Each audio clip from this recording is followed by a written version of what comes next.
সাইয়েদনা ঈসা আলাইহিস সালাম দাজ্জালকে হত্যা করার জন্য বাংলাদেশে নামবে না। দাজ্জালকে হত্যা করার জন্য সৌদি আরবেও নামবে না, মিশরেও নামবে না, ইরাকেও নামবে না, লেবাননেও নামবে না, আলজেরিয়াতেও নামবে না, তিউনিসিয়াতেও নামবে না, মরক্কোতেও নামবে না। সাইয়েদনা ঈসা আলাইহিস সালাম দাজ্জালকে হত্যা করার জন্য ফিলিস্তিনের দামেস্কের জামে মসজিদের সবচেয়ে বড় মিনারার পাশে দুইজন ফেরেশতার পাখার উপরে ভর করে জামিনে নেমে আসবেন। এই জায়গাটা অনেক গুরুত্বপূর্ণ জায়গা। আল্লাহ বলেছেন বারাক না হাওলা, এই পুরো এলাকাটাকে আমি বরকত দিয়ে ছেয়ে দিয়েছি। পড়েন আল্লাহু আকবার। আবার এই জায়গায় বিশাল একটা যুদ্ধ হবে। ফিলিস্তিনের একটা শহর আছে আল গৌতা, এই গৌতা শহরে মুসলমানদের কেন্দ্রবিন্দু হবে। কিয়ামতের আগ দিয়ে যা যা ঘটবে সব এই ফিলিস্তিনে ঘটবে। এই জন্য তিন আর জাইতুনের কসম কাটার মধ্য দিয়ে ফিলিস্তিনের কসম কেটেছে কে? এই ফিলিস্তিনের বাইতুল হাম, যেটাকে বলে বেথেলহাম, এই বেথেলহাম সিটিতে ঈসা আলাইহিস সালামের জন্ম। সুবহানাল্লাহ পড়েন। মনে থাকবে কোন শহরে? বেথেলহাম। বেথেলহাম শহরে ঈসা আলাইহিস সালামের জন্ম। তার মানে আল্লাহ ঈসা নবীর জন্মস্থানের কসম কাটলেন। এরপরে আল্লাহ বললেন ওয়াতুরে সিনিন, তুর পাহাড়ের কসম, সিনাই পর্বতের কসম। তুর পাহাড় হলো মিশরে, মিশর হলো মুসা আলাইহিস সালামের জন্মস্থান। আর ওয়াহাদাল বালাদিল আমিন, এই নিরাপদ শহরের কসম, মানে মক্কাতুল মুকাররমার কসম। মক্কা মুকাররমা কার জন্মস্থান? জোরে বলেন, আরো জোরে বলেন। বিশ্বনবীর জন্মস্থান। তিনজন বড় বড় পয়গাম্বর যেই তিন দেশে এসেছে, আল্লাহ তিনটা দেশের কসম কাটলেন। তিনটা বড় বড় শরীয়তের ধারক বাহক এই তিনজন নবী, উলুল আজমি মিনার রাসূল। এজন্য আল্লাহ বললেন ওয়াত-তিনি ওয়াজ-যাইতুনি ওয়া তুরি সিনিন ওয়া হাযাল বালাদিল আমিন। তিন আর জাইতুনের কসম, মানে ফিলিস্তিনের কসম। ওয়া তুরি সিনিন, তুর পাহাড়ের কসম, মিশরের সবচাইতে উঁচু পাহাড়, যে পাহাড়ের চূড়ার উপরে উঠে সাইয়েদনা মূসা আলাইহিস সালাম সরাসরি আল্লাহর সাথে কথা বলেছেন। ওয়া কাল্লামাল্লাহু মূসা তাকলিমা, সরাসরি without any media, without any via, সাইয়েদনা মূসা আলাইহিস সালাম আল্লাহর সাথে কথা বলতেন। পৃথিবীতে চারটা আসমানি কিতাব সবচাইতে সেরা। এক হচ্ছে তাওরাত, দ্বিতীয়ত জাবুর, তৃতীয়ত ইনজিল, চতুর্থত কোরআন। তাওরাত আল্লাহ নাজিল করেছেন সাইয়েদনা মূসা আলাইহিস সালামের উপর, জাবুর নাজিল করেছেন দাউদ আলাইহিস সালামের উপর, ইনজিল নাজিল করেছেন ঈসা আলাইহিস সালামের উপর, আর বিশ্বনবীর উপর নাজিল করেছেন কোরআন। ঠিক কিনা? এই তাওরাতকে রব্বুল আলামিন স্বয়ং নিজ হাতে লিখে কাঠের ফলকের মধ্যে, তক্তার মধ্যে লিখে সাইয়েদনা মূসা আলাইহিস সালামকে দিয়েছেন। সুবহানাল্লাহ। এটাকে আরবিতে বলে আলওয়াহ। লাউহের প্লুরাল হচ্ছে আলওয়াহ। কাঠের তক্তার মধ্যে আল্লাহ নিজে তাওরাত লিখেছেন। কিসের মধ্যে লিখছেন? কথা বলেন, শুনতেছেন? মনোযোগ আছে? কাঠের তক্তার মধ্যে তাওরাত লিখলেন। লিখে মূসা আলাইহিস সালামকে বললেন, মূসা ফিহি বুরহান, ফিহি হুদা, ফিহি হিদায়া। এই হচ্ছে তাওরাত কিতাব, আমি নিজ হাতে লিখে দিয়েছি। এর মধ্যে হেদায়েত আছে, এর মধ্যে বরকত আছে, এর মধ্যে বুরহান আছে, দলিল আছে। যাও এই কাঠের তক্তার মধ্যে লেখা তাওরাত কিতাবকে নিয়ে যাও, বনি ইসরাইলের কাছে এই তাওরাত কিতাবের দাওয়াত দাও। সাইয়েদনা মূসা আলাইহিস সালাম ছিলেন এক শক্তিশালী নবী। উনি ভাবলেন অল্প কয়েকটা তক্তা, কাউকে ডাকার দরকার নাই, আমার ভাই হারুন রে লাগবে না, আমি যথেষ্ট।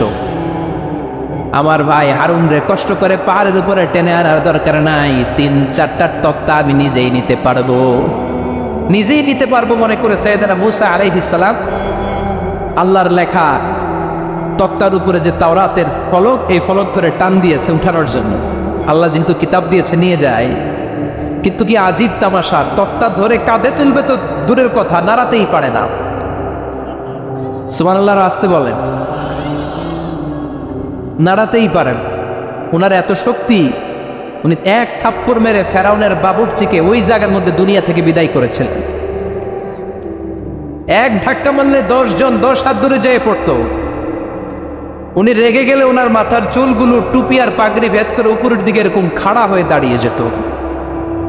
স্বয়ং মালাকুল মাউতকে থাপ্পড় মেরে চোখ কানা করে দিয়েছিলেন। এর কারণ মালাকুল মাউত মানুষের সুরাতে আসছিল, আর অনুমতি নেয় নাই। ঘরের মধ্যে ঢুকার আগে অনুমতির দরকার আছে না নাই? কি সুন্দর ইসলাম, হোয়াট এ প্রাইভেসি ইন ইসলাম! কত সুন্দর প্রাইভেসি ইসলাম আমাদেরকে শিখিয়েছে। আপনি ঘরে ঢুকবেন, অনুমতি নিয়ে ঢুকবেন। কার কথা? এক সাহাবী বললেন, নবী আমার ঘরে 2 ঘর। কয়টা? 2টা মাত্র রুম। এক রুমে থাকি আমি, আর এক রুমে থাকে আমার আম্মা জান। যেই আম্মা জানের বুকের দুধ খেয়ে আমি 10 মাস পেটের ভেতরে ছিলাম, 2 বছর বুকের দুধ খেয়ে বড় হলাম। আমার আম্মা জান থাকে এক রুমে, আমি থাকি আর এক রুমে। ও নবী, আমার মায়ের রুমে ঢোকার আগেও কি অনুমতি নেওয়া লাগবে নাকি? বিশ্বনবী বললেন, ও সাহাবা, আতুহিব্বু আন তারাহা উরিয়ানা, do you like to see your father naked? তুমি কি তোমার মাকে নেকেড দেখতে চাও? তুমি কি তোমার মাকে উলঙ্গ দেখতে চাও? সাহাবী বললেন, কাল্লা, কখনোই না। বিশ্বনবী বললেন, ইদান তাস্তাদিন, তোমার মাকে যদি উলঙ্গ দেখতে না চাও, তাহলে অবশ্যই অবশ্যই অবশ্যই তোমার মায়ের ঘরে ঢোকার আগে অনুমতি নিয়ে ঢুকবা। সুবহানাল্লাহ। মায়ের ঘরে ঢোকার আগে অনুমতি নিতে হবে। তাহলে ভাইয়ের ঘরে, বোনের ঘরে, ভাবির ঘরে, হ্যাঁ, ঢুকাই যাবে না। ভাবির ঘরে ঢোকা যাবে? কারো ঘরে ঢোকার আগে অনুমতি নিতে হবে। এটাকে বলে প্রাইভেসি। ইসলামী প্রাইভেসি কি গুরুত্ব দেয়? কারণ আপনি হয়তো এমন একটা সময় চলে যাবেন ঘরের ভেতরে আপনার আম্মা ওই সময় হয়তো হালকা পোশাক পরে, সিম্পল কোনো কাপড় পরে শুয়ে আছে, ঠিক কিনা? ওই পোশাকে সে আপনার সামনে আসতে চায় না। আপনি যখন নক করবেন, আপনি যখন সালাম দিবেন, পারমিশন চাইবেন, সে হয়তো ওনাকে ঢেকে চাদর পরে সুন্দর করে জামাটা পরে তারপরে আপনার সামনে আসবে। চিল্লায় বলেন ঠিক কিনা? এজন্য অনুমতি নিয়ে ঢোকা ফরজ। কারো ঘরে যখন যাবেন, আগে সালাম দিবেন, 3 বার সালাম দিবেন। 3 বার সালাম দেওয়ার পরে যদি উত্তর না পাওয়া যায়, চলে যাবেন। কার কথা? মানতে রাজি আছেন তো? এগুলো মানি না, এই জন্যই ঘরে অশান্তি, ফ্যামিলিতে অশান্তি। চোখের হেফাজত নাই, নজরের হেফাজত নাই। এই নজরের লাগাম যদি টেনে ধরতে পারেন, ফ্যামিলির 50% সমস্যা এমনিই চলে যাবে। চিল্লা এখন ঠিক কিনা? সাইয়েদনা মুসা আলাইহিস সালামের কাছে মালাকুল মাউত, মৃত্যুর ফেরেশতা, মানুষের সুরাতে এসেছিল, অনুমতি নেয় নাই, হুট করে ঘরে ঢুকছে। ঢুইকা কয়, আনা মালাকুল মাউত, আমি মৃত্যুর ফেরেশতা, জিইতু আন আকবাদা রূহাক, আপনার রূহ কবজ করতে আসছি। মুসা আলাইহিস সালাম দেখতেছে একজন সলিমুদ্দি। মুসা নবী দেখে কি, আর সলিমুদ্দি কয় কি, আমি মালাকুল মাউত। বেজাল আছে না নাই? সাইয়েদনা মুসা আলাইহিস সালাম দেখে দিব্যি সাধারণ মানুষ, আর সে বলে আমি তোমার রূহ কবজ করতে এসেছি। মুসা আলাইহিস সালাম রেগে গেলেন। অনেক মেজাজ ওলা নবী ছিলেন। রাগের চোটে এক থাপ্পড় দিলেন। থাপ্পড় খেয়ে মালাকুল মাউতের এক চোখ নাই। বুখারীর বর্ণনা, ফাসাক্কাহু ফাফাকু আইনা, থাপ্পড় মারলেন, চোখ শেষ। মালাকুল মাউত বাঁচার জন্য দিলেন দৌড়। এক দৌড়ে আল্লাহর আদেশে আল্লাহর আরশে চলে গেলেন। যে বলে, মাবুদ এমন নবীর কাছে পাঠিয়েছেন, আরসালতানি ইলা আবদিন লা ইউরিদুল মাউত, এমন বান্দার কাছে পাঠিয়েছে, ওই বান্দা মরতে চায় না, খালি মারতে চায়। কি করতে চায়? মরতে চায় না, মারতে চায়। দেখেন কি করছে আল্লাহ। বললেন, ও মালাকুল মাউত, ভুল করছো, সালাম দাও নাই, অনুমতি নাও নাই, মানুষের সুরাতে গেছো, আর নবীও সাধারণ নবী না, মেজাজওয়ালা নবী, ঠিক কিনা? চিন্তা করে লাভ নাই, আমি কথা বলবো। সাইয়েদনা মুসাকে আল্লাহ ডেকে বললেন, ও মুসা, তুমি নাকি মরতে চাও না, খালি মারতে চাও। সাইয়েদনা মুসা বলেন, না মাবুদ, আমি তো চিনি নাই, এটা যে মালাকুল মাউত আমি তো চিনি নাই, চিনলে তো তার গায়ে আমি হাত তোলার সাহস করতাম না। আল্লাহ বললেন, ও মুসা, যাও, দাইয়াদাকা আলা মাতনি সাউর, ওই যে একটা গাভী দেখা যায়, ষাঁড় দেখা যায়, ওই গরুর পিঠের উপরে তোমার ডান হাতটা রেখে দাও। সাইয়েদনা মুসা আলাইহিস সালাম গরুর পিঠের উপরে ডান হাত রাখলেন। আল্লাহ বললেন, মুসা, তোমার ডান হাতের নিচে গরুর যতগুলো পশম, প্রত্যেকটা পশমের বিনিময়ে তোমার 1 বছর করে হায়াত আমি বাড়িয়ে দিলাম। মরতে যখন চাও না, মারতে যখন চাও, আরো কয়েক বছর মারো, হায়াত আমি বাড়িয়ে দিলাম। মুসা আলাইহিস সালাম বললেন, আল্লাহ সুম্মা মাদা, এই হাতের নিচে গরুর যত পশম, তত আমার হায়াত বেড়ে যাবে। ধরলাম হাতের নিচে 2000 পশম, 2000 বছর হায়াত বাড়িয়ে দিলেন, কিন্তু সুম্মা মাদা, 2000 বছর পরে কি হবে? আগে ওইটা কোন, ওই জামালাটা ভাঙে আগে, আল্লাহ বললেন মূসা সুম্মাল মাউত, তারপরে তো তোমাকে মরতেই হবে, এই পৃথিবীতে আসলেই মরতে হয়। কুল্লু নাফসিন যায়িকাতুল মাউত, এই পৃথিবীতে যারা একবার আসবে তাদেরকেই মরতে হবে, ঠিক কিনা? সাইয়েদনা মূসা আলাইহিস সালাম বললেন ফাল আনা, তাহলে আর দেরির দরকার নাই, এখনই আমাকে নিতে বলেন। সুবহানাল্লাহ। মালাকুল মাউত এসে মূসা আলাইহিস সালামের রূহ কবজ করে ফেললেন। এই মূসা আলাইহিস সালামের সাথে সরাসরি আল্লাহর কথা হতো এই তুর পাহাড়ের উপর, আর এই তুর পাহাড়ের নামে কসম কেটেছে কে? ওয়া তুরি সিনিন। আল্লাহ বললেন তিন আর জাইতুনের কসম, মানে ফিলিস্তিনের কসম। ওয়া তুরি সিনিন, তুর পাহাড়ের কসম, যেই তুর পাহাড়ের উপরে আমি তাওরাত কিতাব নাজিল করেছি। তাওরাত কিতাবটাকে কাঠের ফলকের মধ্যে লিখে বললেন মূসা নিয়ে যাও। মূসা আলাইহিস সালাম নিতে পারে না, মনে আছে? মনে আছে আপনাদের না ভুলে গেছে? মূসা আলাইহিস সালাম ধরলেন, নাড়াতে পারেন না, আর কাঁধে তুলবে তো দূরের কথা, নাড়াতেই তো পারেন। এত শক্তিশালী নবী। তাওরাতের যে আলওয়াহুত তাওরাত, তাওরাতের ফলক, এই বাণীগুলো নিয়ে বাণীবাহকের কাজ করবে, বার্তাবাহকের কাজ করবে, বনী ইসরায়েলের কাছে এই পয়গাম পৌঁছে দিবে, কিন্তু তুলতেই তো পারে না। আল্লাহরে ডেকে বলে আল্লাহ পারি না। আল্লাহ বললেন ট্রাই করো, ট্রাই এগেইন, আবার চেষ্টা কর, দেখো না পারো কিনা। হাবিল সাইয়েদনা মূসা আলাইহিস সালাম ভাবলেন এই দিক দিয়ে পারি না, ওই দিক দিয়ে ধরলে মনে হয় পারবো। এবার তক্তার ওই পাশ দিয়ে নাড়াচাড়া শুরু করছে, ওই দিক দিয়েও পারে না। এবার ভাবলেন এক কাজ করি, মাঝখান দিয়ে দেখি নাড়াতে পারি কিনা। সাইয়েদনা মূসা আলাইহিস সালাম কাঠের তক্তাগুলোর মাঝখান দিয়ে ধরলেন, টান দিলেন, কিন্তু তক্তা নড়ে, নাড়ানোই যায় না, কাঁধে তুলবে তো দূরের কথা। সাইয়েদনা মূসা আলাইহিস সালাম অপরাধ হয়ে আল্লাহরে ডেকে বললেন ও মাবুদ পারি না। আল্লাহ আসলে চাচ্ছে মূসা যেন বলে পারি না। মূসা পারে না এটা শুনতে আল্লাহর বড় মনে চায়। সুবহানাল্লাহ কইবেন না? কারণ সব জায়গায় উনি পারে আর মারে। আজকে সাইয়েদনা মূসা আলাইহিস সালামের কণ্ঠে আল্লাহ শুনতে চায় আল্লাহ আমি অপারগ, আমি পারি না। সাইয়েদনা মূসা আলাইহিস সালাম বলে আল্লাহ সাইয়েদনা জিব্রাইলকে যদি বলে আমারে যদি একটু সাহায্য করে, আমার কাঁধে তুলে দিলে আমি নিয়ে বাড়িতে যাব। সাইয়েদনা জিব্রাইলকে একটু বলেন। আল্লাহ বললেন যাও জিব্রাইল, হেল্প আউট মূসা, মূসা আলাইহিস সালামকে সাহায্য করো।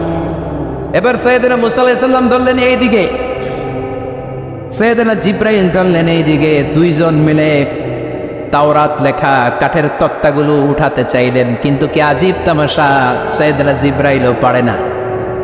সাইয়েদনা মূসা আলাইহিস সালাম বললেন ও ভাই জিব্রাইল চলো জায়গা চেঞ্জ করি, তুমি এদিক দিয়ে ধরো,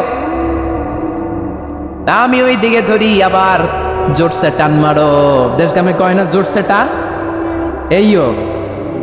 এইও সিস্টেমে দুইজন মিলে টানে, কিন্তু নাড়াতেই পারে না। আগে তো হাতে নিবে, তারপরে কাঁধে তুলবে, দুইজনেও পারে না। গায়ে যত জোর আছে সাইয়েদনা মূসা আলাইহিস সালাম জোরসে টান দিলেন, যত জোর, সব জোরকে একসাথে করে তিনি টান দিয়েছেন। টানের চোটে দেহের প্রতিটা লোমকূপ থেকে ঘাম বেরোতে শুরু করেছে। টানের চোটে রক টান খেয়ে যাচ্ছে, কোমরের রক ছিঁড়ে যাওয়ার অবস্থা, কিন্তু কাঠের ফলকগুলো নাড়ানো যায়। সাইয়েদনা মূসা আলাইহিস সালাম বললেন আল্লাহ জিব্রাইলও পারে না। জিব্রাইলের সাথে হাজার হাজার সহকারী ফেরেশতা, তাদেরকে একটু বলেন হেল্প করার জন্য। সুবহানাল্লাহ পড়েন। হাজার হাজার ফেরেশতা তুর পাহাড়ের উপর সবাই মিলে জোরে জোরে টান দেয়, জোরে জোরে টান দেয়, সবাই মিলে চেষ্টা করে তাওরাত লেখা ফলক এক প্রান্ত থেকে আরেক প্রান্ত কোনো জায়গা দিয়ে ধরে 1 ইঞ্চি নাড়াতে পারে না। এই অবস্থা দেখে আল্লাহ বললেন ঘটনা কি? আল্লাহ পারি না। সাইয়েদনা মূসা আলাইহিস সালাম কি বলে? আল্লাহ পারি না। আল্লাহ বললেন মূসা এই ফলকগুলোর এত ওজন নয়, কাঠের এই তক্তাগুলোর এত ওজন নয়, কিন্তু এই কাঠের তক্তার মধ্যে যে বাণীগুলো লেখা হয়েছে বাণীগুলো কার? এটা আমার বাণী, আমার কথা। এই জিনিসটা বোঝানোর জন্য আমি এটার ওজনকে ভারী করে দিয়েছি। এবার জিব্রাইলের সহকারী ফেরেশতা লাগবে না, জিব্রাইলের সহযোগিতা লাগবে না, তোমার গায়ে আমি যেই জোর দিয়েছি টান দিয়ে দেখো সবগুলারে কাঁধে তুলে নিতে পারবা। সাইয়েদনা মূসা আলাইহিস সালাম এবার বিসমিল্লাহ বলে সবগুলো তাওরাত লেখা কাঠের তক্তাগুলো কাঁধে নিয়ে এক দৌড়ে বাড়ি।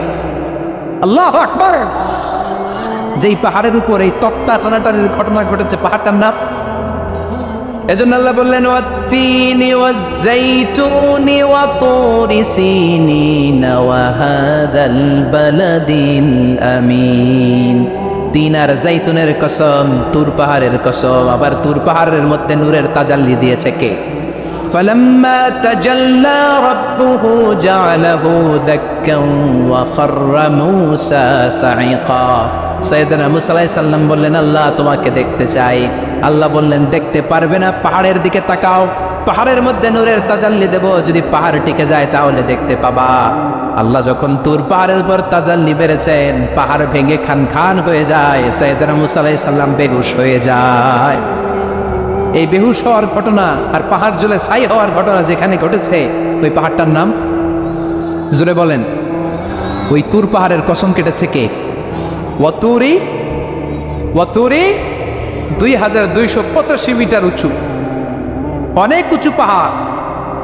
আবার ইয়াজুজ মাজুজ যখন পৃথিবীতে আক্রমণ করবে, ইন্না ইয়াজুজ ওয়া মাজুজ মুফসিদুনা ফিল আরদ, তামাম জাহানে ইয়াজুজ মাজুজ যখন আক্রমণ করবে, তামাম পৃথিবীটাকে যখন লন্ডভন্ড করে দিবে, সাইয়েদনা ঈসা আলাইহিস সালাম মুমিন বান্দাদেরকে নিয়ে যেই পাহাড়ের উপর আশ্রয় নিবেন, সেটা হলো এই তুর পাহাড়। সুবহানাল্লাহ।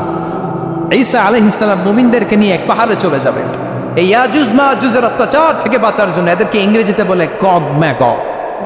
If you search in Google by writing Gog and Magog, আপনি পেয়ে যাবেন ইয়াজুজ মাজুজের কাহিনী। হাত্তা ইযা ফুতিহাত ইয়াজুজ ওয়া মাজুজ ওয়া হুম মিন কুল্লি হাদাবিন ইয়ানসিলুন, লক্ষ লক্ষ ইয়াজুজ মাজুজের বাহিনী আসবে। এই ইয়াজুজ মাজুজের বাহিনীর অত্যাচার, অবিচার, অনাচার, জুলুম থেকে, মারামারি থেকে বাঁচার জন্য মুসলমানরা ঈসা আলাইহিস সালামের নেতৃত্বে যেই পাহাড়ের উপর আশ্রয় নিবেন, ওই পাহাড়ের নাম হলো তুর পাহাড়। ওই পাহাড়ের নাম কি? কোরআনে অনেকবার আল্লাহ তাআলা এই তুর পাহাড়ের কথা বলেছেন। আমি নিজে এই তুর পাহাড়ের চূড়ায় উঠেছি 2 বার। পাথরের পাহাড়, মাঝরাতে উঠতে হয়। এই তুর পাহাড়ের নিচে একটা গির্জা আছে, খ্রিস্টানদের প্রাচীনতম গির্জা, সেন্ট ক্যাথেরিনা গির্জা। এই গির্জার ভিতরে ঢুকেছিলাম দেখার জন্য। এটা পবিত্র জায়গা। মুসা আলাইহিস সালাম যখন যাচ্ছিলেন, আল্লাহ বলেন, ফাখলা'না আলাইক, ফাখলা'না আলাইকা ইন্নাকা বিল ওয়াদিল মুকাদ্দাসি তুয়া। শুজ অফ, জুতা খুলে ফেলো, মুসার জুতা খুলে ফেলো। ইন্নাকা বিল ওয়াদিল মুকাদ্দাসি তুয়া, you are in a very holy valley, very sacred valley. একটা পবিত্র উপত্যকায় তুমি এসেছো। এর চাইতে উন্নত এবং পবিত্র উপত্যকা আমি মহাবিশ্বে কোথাও সৃষ্টি করি নাই। চিল্লায় পড়েন সুবহানাল্লাহ। মাঝরাতে তুর পাহাড়ে উঠতে হয়, ব্যাকপ্যাক নিয়ে যেতে হয়, সেখানে পানি টানি খাবার দাবার নিয়ে ওঠা লাগে। 3-4 ঘন্টা লাগে উঠতে, নামতে আবার 3-4 ঘন্টা। সকালে 10টা-11টার পরে আর তুর পাহাড়ে থাকা যায় না, কারণ আমাদের বাংলাদেশের পাহাড়গুলো মাটির পাহাড়, তুর পাহাড় হচ্ছে পাথরের পাহাড়। পাথরের পাহাড়ে যখন সূর্যের আলো লাগে, পাথরের পাহাড় গরম হয়ে যায়। আমরা মাঝরাতে উঠতে শুরু করলাম। আমরা যখন উঠতেছি দেখলাম খ্রিস্টিয়ান কমিউনিটির একটা গ্রুপ, তারাও উঠছে, ইহুদিদের একটা গ্রুপও উঠছে, কারণ এটা 3 ধর্মের লোকদের কাছে তীর্থস্থান। এই তুর পাহাড়ের চূড়ায় ছোট্ট একটা মসজিদ আছে, 7-8 জন নামাজ পড়া যায়। খ্রিস্টানদের একটা গির্জা আছে, ইহুদিদের একটা সিনাগোগ আছে। ফজরের সময় উঠলাম, পুরো সিলসিলাতুল জিবাল তুর পাহাড় দেখলাম। অবাক হলাম, এই পাহাড়ে বিশ্বনবী মেরাজের রাতে নেমে দোয়া করেছেন, ঠিক কিনা? এই পাহাড়ে ঈসা আলাইহিস সালাম মুমিনদেরকে নিয়ে ইয়াজুজ মাজুজের আক্রমণ থেকে বাঁচার জন্য আশ্রয় নেবেন। এই তুর পাহাড়ের কসম কোরআনের ভেতরে কেটেছে কে? এজন্য আল্লাহ বললেন, ওয়াত-তিনি ওয়াজ-যাইতুনি ওয়া তুরি সিনিন ওয়া হাযাল বালাদিল আমিন। তিন আর জাইতুনের কসম, ওই মিশরের তুর পাহাড়ের কসম, ওয়া হাযাল বালাদিল আমিন, এই নিরাপদ শহরের কসম। শহরটার নাম কি? কি নাম? এই নিরাপদ শহর দ্বারা আল্লাহ বুঝিয়েছে মক্কা, না ফিলিস্তিন না। ফিলিস্তিন হচ্ছে প্রথমটা, কিন্তু হাযাল বালাদিল আমিন, এই নিরাপদ শহর দিয়ে আল্লাহ বুঝিয়েছেন মক্কা শহরকে। চিৎকার করে বলবেন, কোন শহর? মক্কা শহর। এই মক্কা শহরের আগের নাম বাক্কা। মক্কার আগের নাম কি? জোরে বলেন, আরো জোরে। ইন্না আউওয়ালা বাইতিন উদিআ লিন-নাসি লাল্লাযী বিবাক্কাতা মুবারাকা হুদাল লিল আলামিন। নিশ্চয়ই পৃথিবীর সর্বপ্রথম ঘর যেই শহরের মধ্যে আমি আল্লাহ স্থাপন করলাম, শহরটার নাম হলো বাক্কা শহর। কি শহর? এই বাক্কা পরে চেঞ্জ হয়ে হয়েছে মক্কা। আল্লাহু আকবার। তার মানে আজকে জানলেন মক্কা শহরের আগের নাম হলো বাক্কা। আগের নাম কি? মক্কা শহরে অনেক হোটেল আছে, ওই হোটেলের নাম ফন্দুক বাক্কা। দেখছেন? ফন্দুক বাক্কা মানে বাক্কা হোটেল। এই বাক্কা হচ্ছে মক্কার আগের নাম, মনে থাকবে? আল্লাহ বললেন হাদাল বালাদিল আমিন, এই নিরাপদ শহরের কসম, এই শহরের চেয়ে নিরাপদ শহর পৃথিবীর মধ্যে। ইউসাউইরুকুম ফিল আরহামি কাইফা ইয়াশা লা ইলাহা ইল্লা হুয়াল আজিজুল হাকিম। তিনি হলেন এমন সত্তা যিনি মায়ের পেটে থাকা অবস্থায় তোমাদের চেহারার ডিজাইন করে দিয়েছে। চিল্লায়া বলেন সুবহানাল্লাহ। তাহলে চারটা কসম কেটে আল্লাহ যে দামি কথাটা বললেন, লাকাদ খালাকনাল ইনসানা ফি আহসানি তাকওয়িম, সুন্দর আকৃতিতে তৈরি করেছি। এজন্য সুন্দর চেহারাটা নিয়ে যখন আয়নার সামনে দাঁড়াবেন, তখন আপনি আয়নার দোয়া পড়বেন আল্লাহুম্মা হাসসানতা খালকি ফাহসিন খুলুকি। বিশ্বনবীর চেহারা সুন্দর বেশি না কম? জোরে বলেন। চাঁদের চেয়ে সুন্দর তুমি নবী আমার কামলিওয়ালা, চাঁদের চেয়ে সুন্দর তুমি নবী আমার কামলিওয়ালা, দু জাহানের বাদশাহ তুমি প্যারা নবী সাল্লে আলা, দু জাহানের বাদশাহ তুমি প্যারা নবী সাল্লে আলা, চাঁদের চেয়ে সুন্দর তুমি নবী আমার কামলিওয়ালা। সুবহানাল্লাহ।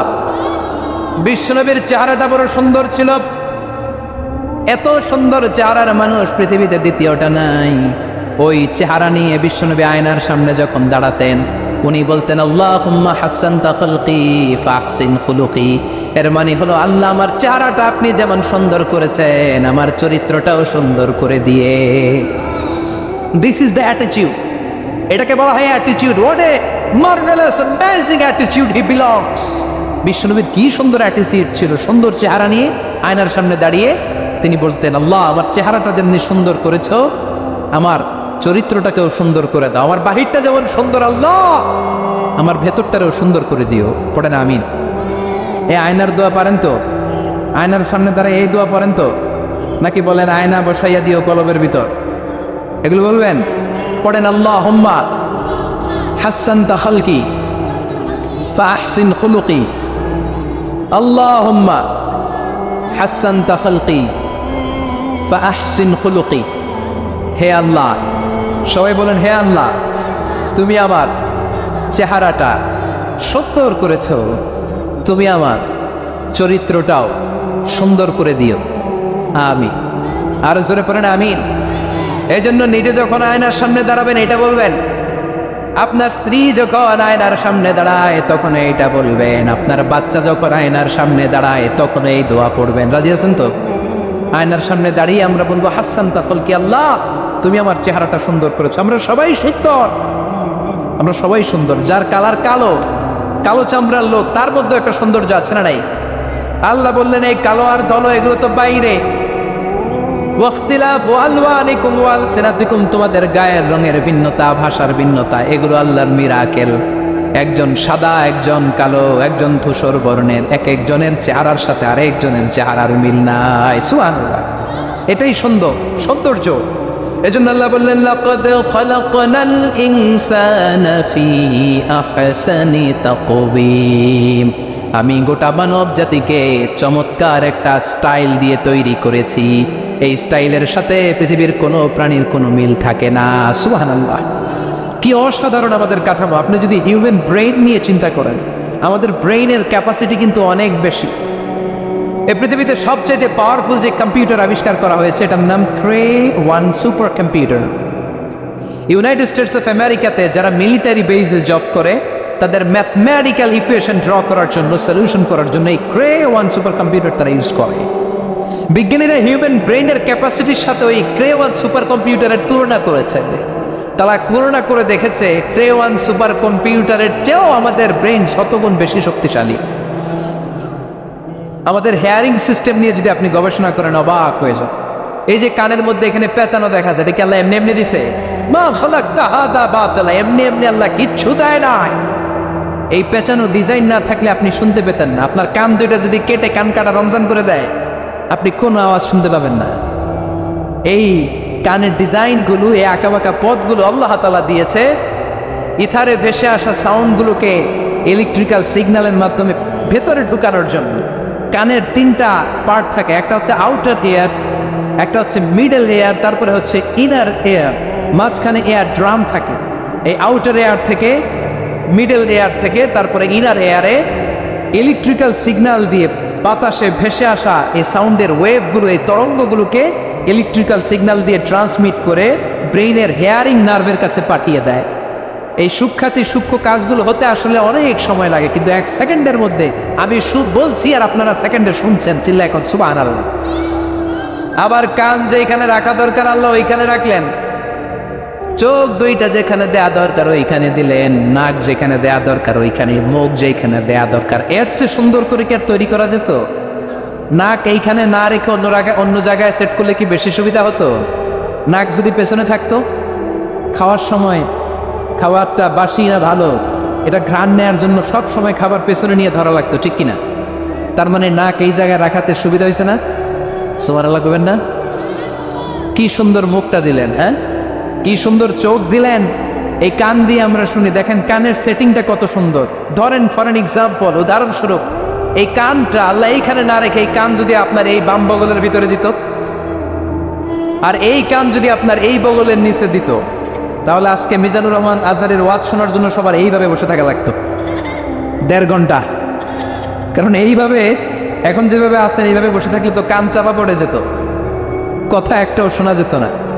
সুবহানাল্লাহ কইবেন না? চোখের সেটিংটা কত সুন্দর। চোখ এইখানে না রেখে যদি মাত্র 2 ইঞ্চি উপরে এইখানে দিত, সেজদা দিতে পারতেন। শীতকালে যে ফুটবল খেলেন, হেড দিতে পারতেন। হেড দিতে গেলে বল চোখের মধ্যে লাগা, চোখ শেষ। সুবহানাল্লাহ পড়েন। কি অসাধারণ অবকাঠামো! এই হিউম্যান অ্যানাটমি নিয়ে গবেষণা করলে মানুষ অবাক হয়ে যায়। দেহের ভেতরে কি সমস্ত যন্ত্রপাতি দিলেন, কিডনি দিলেন, গল ব্লাডার দিলেন, হার্ট দিলেন, লাং দিলেন। যেখানে যে অঙ্গটা রেখে দেওয়া দরকার ঠিক সেইভাবে মায়ের পেটে থাকতেই আমাদের ডিজাইন দিয়েছে কে? এতগুলো ডিজাইনের মালিককে। 600 কোটি মানুষ যদি পৃথিবীতে থেকে থাকে তাহলে 600 কোটি ডিজাইন লাগছে না ওনার? আরো কয়শো কোটি আসবে আমরা জানি। কয়শো কোটি ডিজাইন চলে গেছে জানি। একটা ডিজাইনের সাথে আরেকটা ডিজাইনের মিল আছে? চিৎকার করে বলেন এই কারিগরটা কে? এজন্য আল্লাহ বলেন 4টা জিনিসের কসম কেটে তোমাদেরকে আমি যেটা বলবো শোনো। লাকাদ খালাকনাল ইনসানা ফি আহসানি তাকওয়িম। আমি মানুষের আকৃতিটা, মানুষের চেহারাটা বড্ড সুন্দর করে তৈরি করেছি। এত সুন্দর করে আল্লাহ তৈরি করেছেন, এর কোনো বাতিল নাই, কোনো বিকল্প নাই। চোখ যেমন হওয়া দরকার ঠিক তেমন। এই চোখ নিয়ে কত গবেষণা হয়েছে শুনলে অবাক হয়ে যাবেন। মাত্র 2 মিলিমিটার ডাইমেনশনের ছোট্ট আমাদের এই চোখ। এই চোখ দিয়ে আমরা অনেক কিছু দেখি। কাছের জিনিস যেমনি দেখি, দূরের জিনিসও দেখি। দূরের চাঁদ দেখি, দূরের সূর্য দেখি, দূরের মেঘমালা দেখি, ওই বিমানটাকে দেখি, আবার কাছে ছোট্ট মানুষটাকেও দেখি, ঠিক কিনা? এটার ভেতরে আল্লাহ অনেক পাওয়ারফুল মেগাপিক্সেল দিয়েছেন। এই পৃথিবীতে সবচাইতে পাওয়ারফুল যে ক্যামেরাগুলো আবিষ্কার হয়েছে মুভি শুট করার জন্য, সেখানে যেই মেগাপিক্সেল আল্লাহ দিয়েছেন, চোখের ভেতরে এর কয়েক গুণ বেশি দিয়েছেন। চিল্লায় বলেন আল্লাহু আকবার। এই চোখ দিয়ে মেডিকেল সায়েন্স বলছে human ice can identify more than 10 million colours. 1 মিলিয়নে 10 লক্ষ, 10 মিলিয়নে কত? 1 কোটি। তার মানে এই চোখ দিয়ে আমরা আমাদের এক একটা চোখ দিয়ে 1 কোটি ধরনের রং শনাক্ত করতে পারি। এক লাল রঙের মধ্যে কত লাল, লাইট রেড, ডিপ রেড, কত ধরনের মিক্স করে কত কালার হয়, সব কিছু চোখ দিয়ে আমরা ধরতে পারি। চিল্লায় বলেন আল্লাহু আকবার। জিহ্বা দিয়ে স্বাদ নেওয়ার সুযোগ দিলেন। এই জিহ্বার পার স্কয়ার সেন্টিমিটারে টেস্ট বাড রয়েছে 184টা। সেই হিসাবে আপনার জিহ্বার উপরিভাগ দিয়ে আপনি 10,000-এরও বেশি ধরনের খাদ্যের স্বাদ আস্বাদন করতে পারেন। চিৎকার করে পড়েন আল্লাহু আকবার। এক একটা অঙ্গ নিয়ে যদি আপনি গবেষণা করেন, কত কাজ করার সুযোগ আল্লাহ তাআলা দিয়ে দিলেন। 206টা নাকি হাড্ডির পিস রেখেছে আল্লাহ এক একটা দেহের ভিতরে। 206টা না, 206টা হাড় আছে। আমাদের প্রত্যেকের দেহের ভিতরে কয় পিস হাড্ডি? কথা কয় না। 206টা, সবচেয়ে ছোট হাড়টা আছে কানের ভেতরে। সুবহানাল্লাহ পড়েন। সবচেয়ে ছোট হাড়, এক একটা অঙ্গ কত সুন্দর এরকম বেন্ড করা যায়, হাত পা নাড়ানো যায়, এইখানে একটা টুইস্ট করা যায়, এইখানে টুইস্ট করা যায়, আবার কবজি টুইস্ট করা যায়, আবার এইখানে এক একটা আঙ্গুলে কতগুলো টুইস্ট করা যায়। সুবহানাল্লাহ কইবেন না? কত কাজ এ হাতের, এই হাত দিয়ে ঘুষি মারা যায়, হ্যাঁ, হাত দিয়ে আটার খামির বানানো যায়, হাত দিয়ে ভারী জিনিস উত্তোলন করা যায়।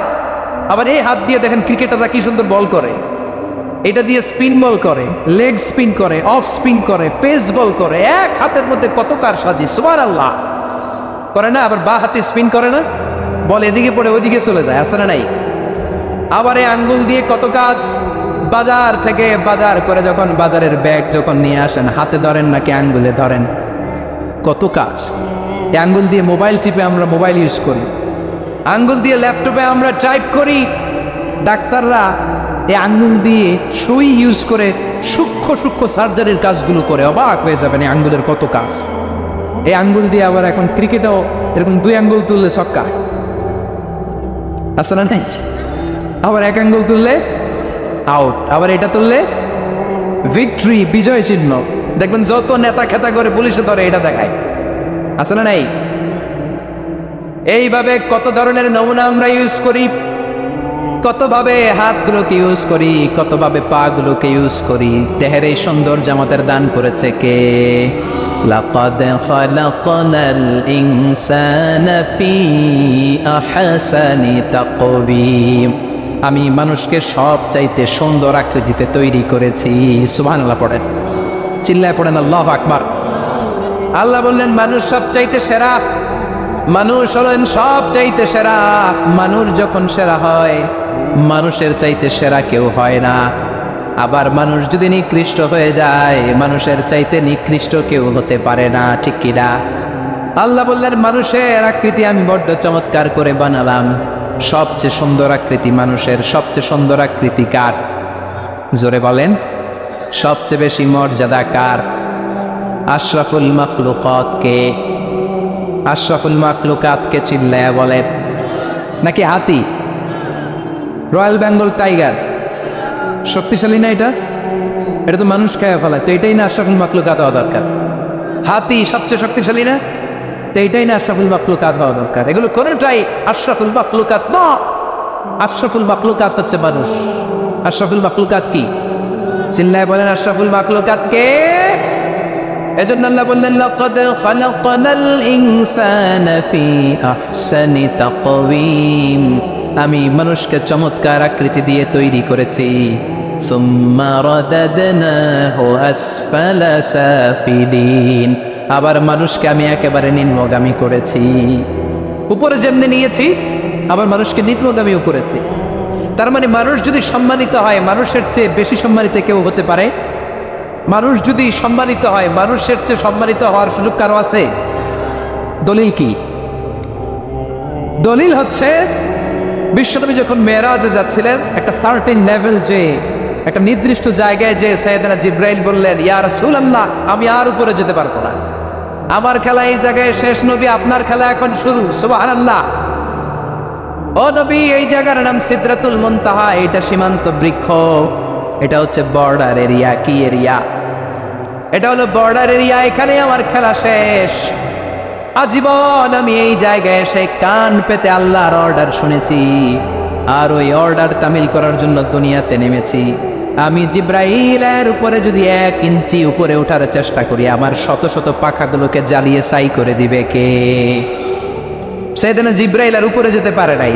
যেখানে সাইয়েদনা জিব্রাইলের খেলা শেষ, ওইখানে বিশ্বনবীর খেলা শুরু হয়েছিল। কোন সুবহানাল্লাহ। তার মানে মানুষ যখন উপরে ওঠে, এত উপরে উঠে যায়, ফেরেশতাদেরকেও হার মানিয়ে ফেরেশতাদের উপরে চলে যায়। আবার মানুষ যখন নিচে নামতে শুরু করে, শয়তানকেও হার মানিয়ে নিচে চলে যায়, ঠিক কিনা? তার মানে হাইয়ার হলে সব দিক দিয়ে হাইয়ার। হাইয়েস্ট তো অল ক্রাইটেরিয়াতে সে হাইয়েস্ট, লোয়েস্ট তো অল ক্রাইটেরিয়াতে সে লোয়েস্ট।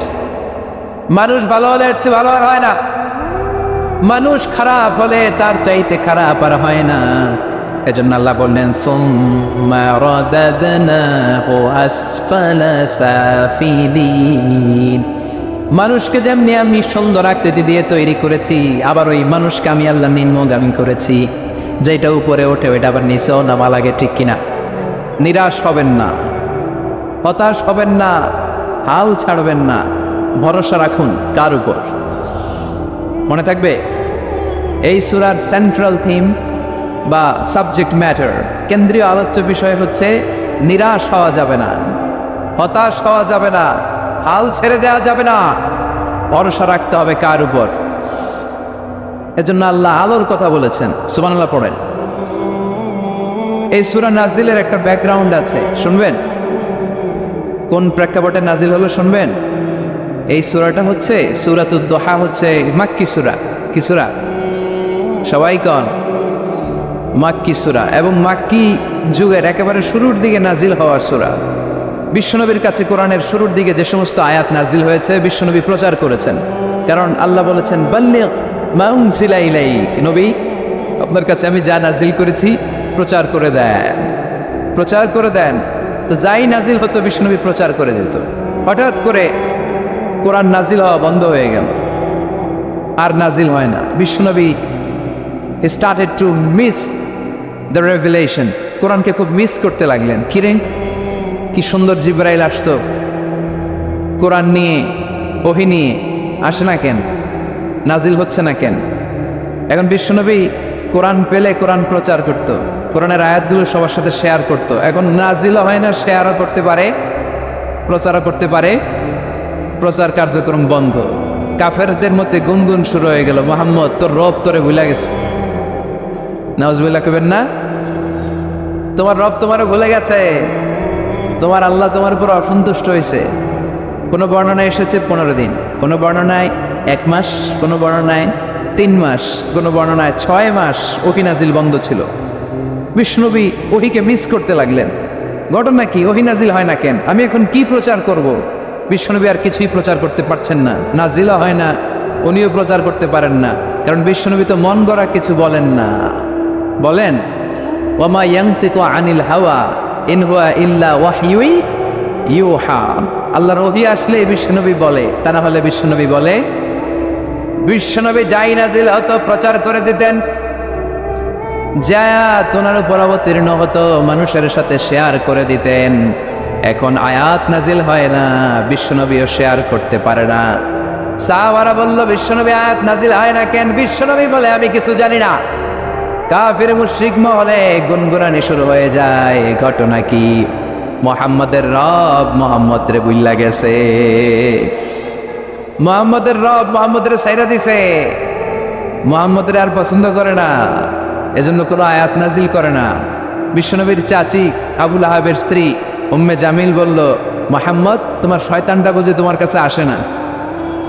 এই শয়তান দ্বারা উদ্দেশ্য নিয়েছে জিবরিল আলাইহিস সালামকে। নাউজুবিল্লাহ পড়েন। এবার বিশ্বনবী টেনশনে পড়ে গেলেন, ঘটনা কি রে? কি ভুল আমার হয়? কি অন্যায় আমি করলাম? কি ভুল আমার হচ্ছে? কি ত্রুটি আমার, যে কারণে আল্লাহ আমারে পছন্দ করে না? 3 মাস 6 মাস হয়ে যায়, আকাশ থেকে কোনো ওহী নাজিল হয় না। কি আমি করলাম? আমার মনে হয় আমার কোনো ভুল হয়েছে, আমার কোনো ত্রুটি হয়েছে, অন্যায় হয়েছে, যে কারণে আমার আল্লাহ আমারে পছন্দ করে না। মাঝে মাঝে আমাদের জীবনে এরকম হতাশা আসে না নাই? কিরে আমি এত দোয়া করি কবুল হয় না কেন? আমার জীবনে এত দুঃখ কেন? আমার জীবনে এত কষ্ট কেন?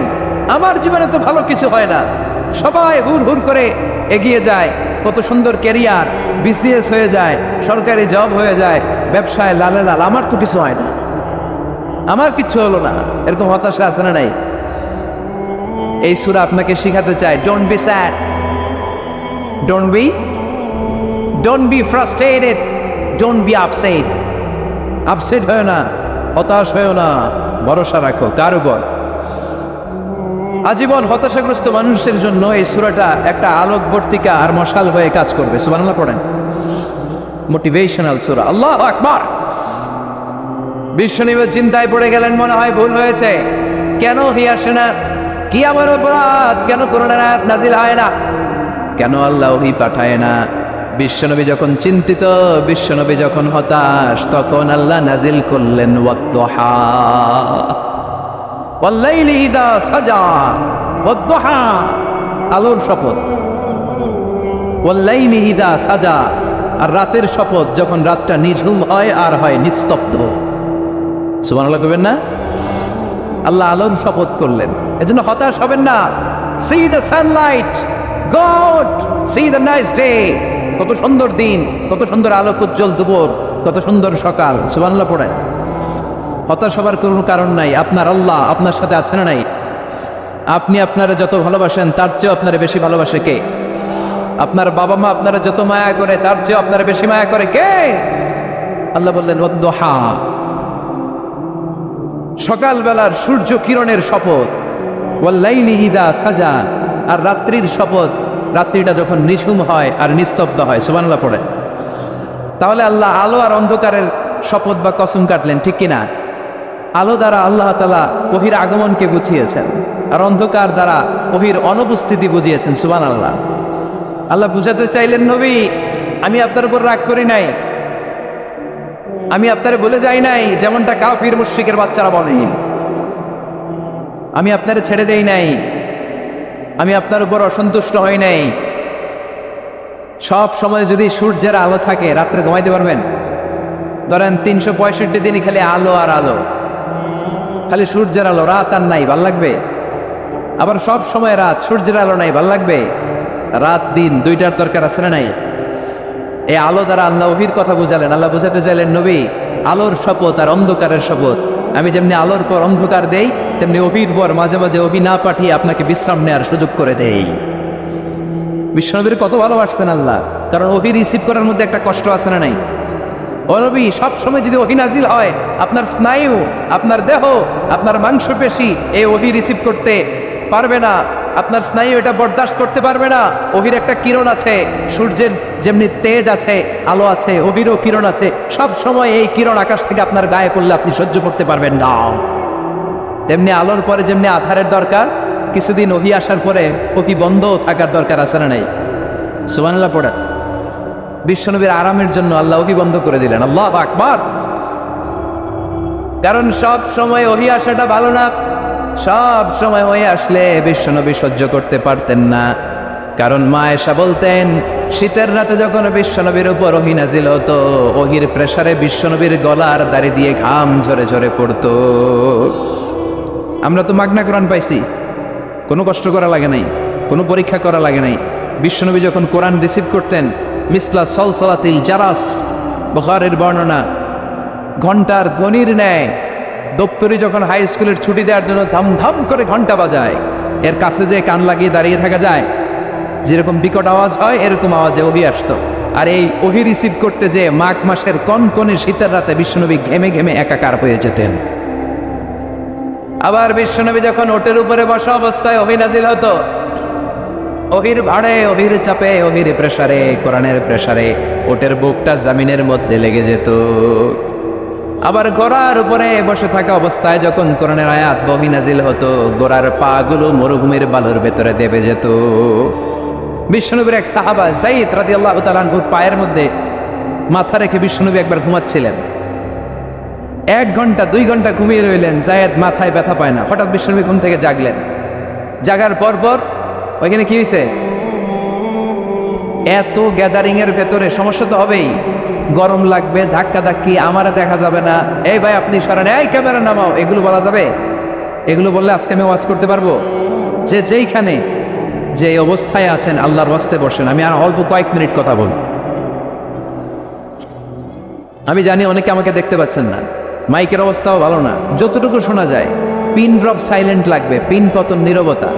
নীরব না হলে তো ওয়াজ করা যাবে? আর কোনো আওয়াজ শুনবো আমি? তাহলে থামেন। ওহী রিসিভ করতে বিশ্বনবীর কত কষ্ট হতো খেয়াল করে শুনুন। আবার ডানে বায়ে তাকায়। শাওয়ারের ভাইয়েরা এদিকে তাকান, আমার দিকে হয়েছে, বাস আমার দিকে তাকান। ওহী রিসিভ করতে বিশ্বনবীর কত কষ্ট হতো। যায়েদ রাদিয়াল্লাহু তাআলা আনহুর পায়ের মধ্যে মাথা রেখে বিশ্বনবী শুয়ে আছেন। 1 ঘন্টা 2 ঘন্টা শুইলেন, উনি ব্যথা পায় না। হঠাৎ বিশ্বনবী ঘুম থেকে জাগলেন। জাগার সাথে সাথে আকাশ থেকে কোরআনের আয়াত নাজিল হতে লাগলো। আর যায়েদ বলে 2 ঘন্টায় আমার কিছু হয় না, কিন্তু যখনই আমার রানের মধ্যে মাথা রেখে বিশ্বনবী শুয়ে আছেন আর কোরআনের আয়াত নাজিল হতে লাগলো, আমার মনে হচ্ছে আমার রানটা ফেটে টুকরা টুকরা হয়ে যাবে। আমার হাড্ডি ফেটে খান খান হয়ে যাবে। অভিরবার তার মানে একটা কাঠিন্যতা আছে না নাই? এজন্য আল্লাহ বিশ্বনবীরা ডেকে বললেন, নবী আমি রাগ হই নাই, আমি আপনারে ভুলে যাই নাই। বারবার সূর্যের আলো থাকলে, সব সময় সূর্যের কিরণ থাকলে যেমনি আরাম লাগে না, বারবার ওহি রিসিভ করতে যাই কষ্টটা আপনার হয়, আমি আরশের উপর থেকে দেখে আমার সহ্য হয় না। এজন্য আপনাকে বিশ্রামের ব্যবস্থা করে দিলাম, এই জন্য কিছুদিন ইচ্ছা করে আমি অভিবন্ধ করে দিলাম। والضحى والليل إذا سجى ما ودعك ربك وما قلى। সকালবেলার সূর্য কিরণের শপথ, রাতের নিস্তব্ধতার নিঝুম রাত্রির শপথ। মা ওয়াদ্দাআকা রব্বুকা ওয়া মা ক্বালা, আপনার রব আপনারে ভুলে যায় নাই, আপনার উপর অসন্তুষ্ট হয় নাই। সুবহানাল্লাহ পড়েন। তাহলে কাফেররা যা বলেছে এটা ওদের মুখের উপরে, জোরে কোন ঠিক কিনা? উম্মে জালিল বিশ্বনবীকে যে গালি দিয়েছে, ওর গালি ওর মুখের উপরে, জোরে বলেন ঠিক কিনা? আমার নবীরে যারা কবি বলে গালি দেয়, ওই গালি ওদের মুখের উপরে, ঠিক কিনা? আমার নবীরে যারা পাগল বলে গালি দেয়, ওদের গালি ওদের মুখের উপরে, ঠিক কিনা? আমার নবীর যারা লেস কাটা নির্বংশ বলে, ওদের 14 গোষ্ঠী নির্বংশ, জোরে বলো ঠিক কিনা? আমার নবীর সম্মানের বিরুদ্ধে যদি কথা বলে, তাদের বিরুদ্ধে আমাদের হুঙ্কার আর লড়াই আছে না নাই? বিশ্বনবীরে গালি দিলে বলে যে আগুন লাগে, কার কার লাগে? হাত তুলে আল্লাহর দেখা।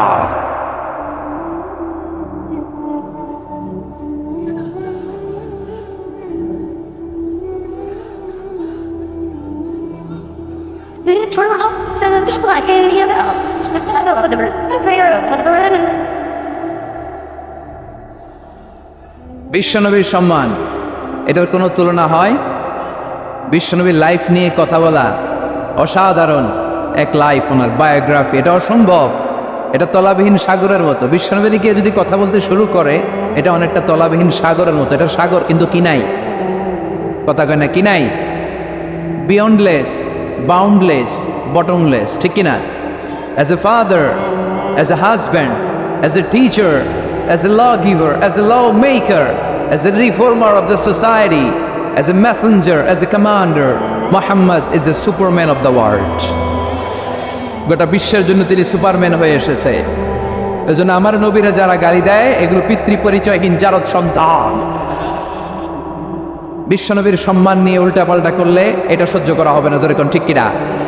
তুমি আমারে গালি দাও, আমি মেনে নিব। আমার বাপেরে গালি দাও, মেনে নিব। আমার দলের গালি দিবি, মেনে নিব। কিন্তু আমার নবীরে গালি দিলে খবর আছে না নাই? আমার নবীর দিকে, আমার নবীর সম্মানের দিকে বা হাত তুললে ওই বা হাত কেমন করে ভেঙে দিতে হয় সেটাও আমাদের জানা আছে, জোরে কোন ঠিক কিনা? বিশ্বনবীর সম্মান ইটস অ্যান আনপ্যারালাল ইস্যু। এই ইস্যুতে হেফাজত নাই, এই ইস্যুতে জামাত নাই, এই ইস্যুতে চরমনাই নাই, এই ইস্যুতে সরসিনা নাই, এই ইস্যুতে তাবলীগ নাই, আওয়ামী লীগ নাই, জামাত নাই। 17 কোটি মানুষ এক প্ল্যাটফর্মে দাঁড়িয়ে যায়, চিল্লায় বলেন ঠিক কিনা? কারণ এই নবীর সুপারিশ ছাড়া আমি আপনি জান্নাতে যেতে পারবো না, জোরে কোন ঠিক কিনা? এজন্য নবীর ভালোবাসা, নবীর প্রতি মাহাব্বত অন্তরে থাকার দরকার আছে না নাই? আল্লাহকে যে পাইতে চায়, হযরতকে ভালোবেসে, আরশ কুরসি লৌহ কালাম না চাইতে পেয়েছে সে। হযরতকে ভালোবেসে, আরশ কুরসি লৌহ কালাম না চাইতে পেয়েছে সে, ঠিক কিনা? বিশ্বনবীর ভালোবাসলে গোটা বিশ্ব তার পায়ের সামনে এসে চুমুকাবে। আমরা ওই নবীর ভালোবাসা চাই, আমরা ওই নবীর শাফাত চাই, আমরা ওই নবীর নেতৃত্বে জান্নাতে ঢুকতে চাই। এজন্য আল্লাহ বললেন, নবী মা ওয়াদ্দাআকা রাব্বুকা ওয়া মা ক্বালা, ভয় নাই, চিন্তা নাই, হতাশ হবেন না, নিরাশ হবেন না, আমার উপর ভরসা রাখেন। আপনার আল্লাহ আপনারে ভুলে যায় নাই, আপনার আল্লাহ আপনার উপর অসন্তুষ্ট হয় নাই। ও নবী আপনি জেনে রাখেন, আলাল আখিরাতু খায়রুন লাকা মিনাল উলা। দুনিয়ার বুকে অনেকে আপনারে গালি দিবে, দুনিয়ার বুকে আপনার অনেক বিপদ আসবে। দুনিয়াটা আসল নয়, আসল হলো আখিরাত। ওয়ালাল আখিরাতু খায়রুন লাকা মিনাল উলা, ও নবী আখিরাত এই দুনিয়ার চেয়ে আপনার জন্য শ্রেষ্ঠ। আরেক আয়াতে বললেন শ্রেষ্ঠ এবং স্থায়ী। বাল তুনসিরুনাল হায়াতাদ দুনিয়া ওয়াল আখিরাতু খায়রুন ওয়া আবকা। সুবহানাল্লাহ। ও নবী এই দুনিয়া স্থায়ী না, এই দুনিয়া শ্রেষ্ঠ নয়, শ্রেষ্ঠ আর স্থায়ী জায়গা হলো জান্নাত। এজন্য দুনিয়ার জন্য পাগল হওয়া যাবে না, মুমিন পাগল হয় আখিরাতের জন্য। এই দুনিয়াতে আজীবন থাকতে আসি নাই, আজীবন থাকবেন কথা কন। এজন্য এতজনের ভয় পেয়ে লাভ কি? ভয় পাবো আমরা একজনের, চিল্লায় বলেন তিনি কে? যাদের হৃদয়ে আছে আল্লাহর ভয়, তারা কবু পথ ভুলে যায় না। আল্লাহর প্রেম ছাড়া এই দুনিয়ায় কারো কাছে কোনো কিছু চায় না। রাতের আধারে যারা সেজদাতে রয়, দু চোখের স্রোতে নদী যেন বয়। ছলনার হাতছানি যতই আসুক, পেছনে ফিরেও সে তাকায় না। যাদের হৃদয়ে আছে আল্লাহর ভয়, তারা কবু পথ ভুলে যায় না। আল্লাহর প্রেম ছাড়া এই দুনিয়ায় কারো কাছে কোনো কিছু চায় না, কারো কাছে কোনো কিছু চায় না। ঠিক কি না? মুমিনের ভয় একজনের প্রতি, চিল্লায় বলেন তিনি কে? আল্লাহ বললেন আল আখিরাতু খায়রুল লাকা মিনাল উলা। ও নবী, দুনিয়াতে এত ভয় পেয়ে কোনো লাভ নাই। বিড়ালের মতো 1000 বছর না বেঁচে সিংহের মতো একটা গর্জন দিয়ে মরার দাম অনেক বেশি। আল আখিরাতু খায়রুল লাকা মিনাল উলা। এই দুনিয়ার জীবনের চেয়ে নবী আখিরাতের দাম অনেক বেশি। এই দুনিয়ায় আমরা আজীবন থাকতে আসি, চলে যেতে হবে। এরপরে বিশ্বনবীকে আল্লাহ সান্ত্বনা দিচ্ছেন, নবী আপনি হতাশ হবেন না, নিরাশ হবেন না, ভরসা রাখেন। ওয়ালা সাউফা ইউতিকা রাব্বুকা ফাতারদা। আপনার প্রভু অচিরেই আপনাকে এমন এমন জিনিস দান করবে, এই জিনিসগুলো পেয়ে আপনি খুশি হয়ে যাবে। কি সুন্দর ওয়াদা। ও নবী, আপনি হতাশ হবেন না, আপনি টেনশন নিয়েন না, আমি তো আছি। সুবহানাল্লাহ পড়েন। কে বলে? জোরে বলেন, কে বলে? বিশ্বনবীরে বলে